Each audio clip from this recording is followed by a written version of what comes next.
So I've just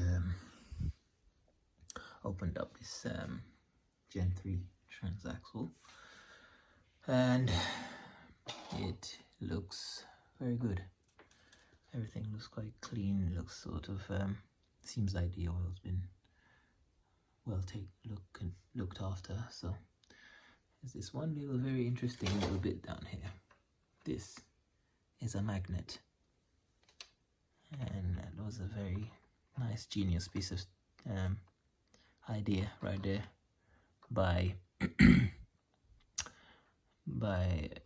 these inventors, because what that does is basically collect any pieces of metal that might have shaved off while these parts are rotating, and this collects any small pieces of metal down here, and it just gets stuck to that.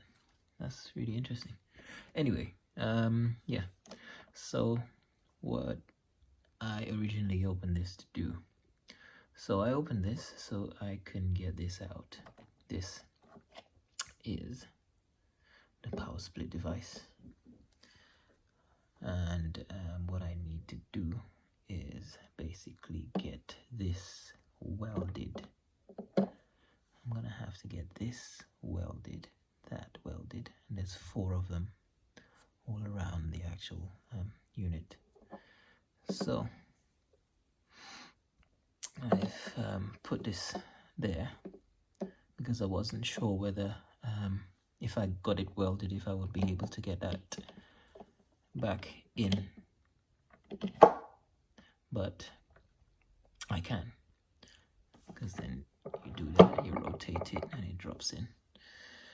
So yeah, so what I'm going to do is get that welded so that when the main MG1 motor is spinning, it spins this shaft, which is going to be running my my wheels.